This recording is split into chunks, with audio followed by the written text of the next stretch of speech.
После трагедијата која се случи пред 10 дена кога младо момче од Куманово се удави во водите на Охридското езеро, вчера повторно инциденти. Во последен час се спасени тројца давеници, 2 деца во базен и едно 16 годишно момче на плажата Парк. И ова не се единствени случаи. Од почетокот на летната сезона до сега спасителите од Црвениот крст имале преку 800 сериозни интервенции на укажување прва помош и 15 интервенции на извлекување на давеници. Сликата е непроменета. Се уште 30% од плажите во Охрид се небезбедни, а во Струга и Преспа дури половина од плажите. Немаат соодветна служба спасителна, ниту наблюдувачница, ниту обележена водена површина. Апелиравме постојано и пред почетокот на сезоната и до концесионерите и до надлежните институции. Ево, за жал, се уште се справуваме со последици.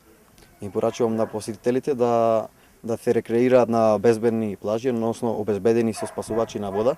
Несреќата не оди сама. Вчера во попладневните часови 37 годишен украинец паднал со параглајдер кај местноста Баба на планината Галичица. Параглајдеристот од засега неутврдени причини изгубил висина и паднал. Со тешки телесни повреди тој е пренесен и задржан на понатамошно лекување во болницата Свети Еразмо. Од почетокот на месец јули ова е 7-ма интервенција на единицата за спасување на планина и непристапни терени.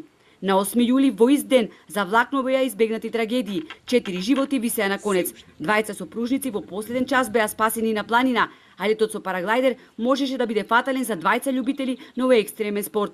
Претходно двајца жители од Струшко Радолишта, берејќи чај во многу лошо време, се загубили на Галичица. Ако до пред 10 години имавме една интервенција на 2 години, во последниве 4-5 години имаме по 3-4 интервенции годишно, а веќе имаме ова година 3 интервенции во еден месец.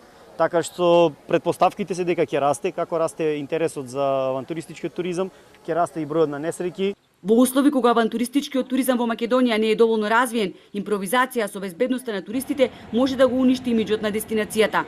Во светот се вртат огромни суми на пари, особено се бараат дестинации како Македонија, но колку што е тоа предизвик, толку и одговорност, велат од единицата за спасување.